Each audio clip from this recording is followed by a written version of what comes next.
आपको पीछे जो पर्वत श्रृंखला की ये चोटी दिख रही है, ये हिमालय पर्वत श्रृंखला की चोटी है और ये दुनिया की तीसरी सबसे ऊंची चोटी कंचनजंगा है, जिसकी ऊंचाई 8000 मीटर से ज़्यादा के उन गिने चुने 14 पर्वत चोटियों में से एक है जिसकी ऊंचाई 8000 मीटर से ऊपर है।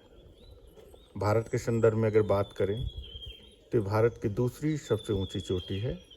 पहली माउंट केटू, जिसे गॉडविन ऑस्टिन के नाम से भी जानते हैं, जो भारत के जम्मू कश्मीर क्षेत्र में अवस्थित है, और दूसरा ये सिक्किम में अवस्थित कंचनजंगा।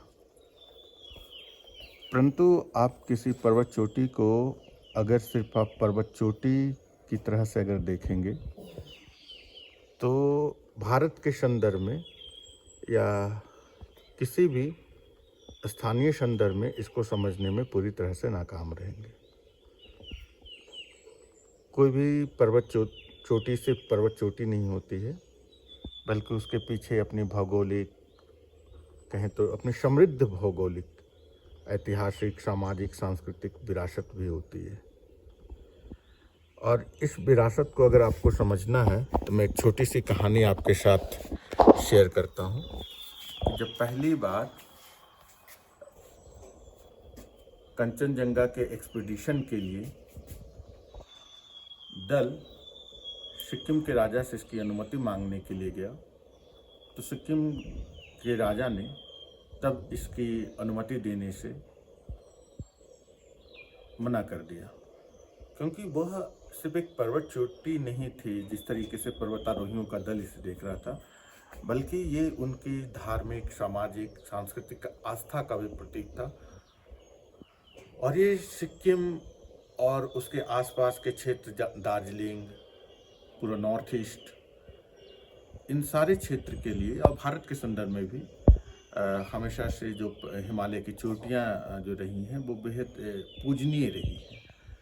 तो उन पे किसी भी प्रकार की एक्सपीडिशन को बहुत प्रोत्साहित नहीं किया गया।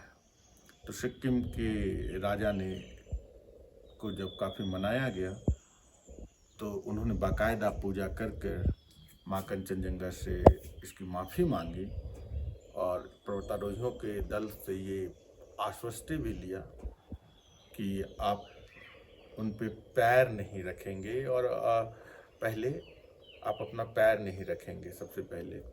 दूसरी बात कि वहाँ पे आप सिक्किम का भी झंडा फहराएंगे और माँ कंचनजंगा से सिक्किम के राजा की तरफ से माफ़ी भी मांगेंगे। तो आप समझिए कि किस प्रकार से ये एक बेहद और अपने आप में कितनी बड़ी विरासत है जो एक समाज अपने साथ में इसको कैरी करता है।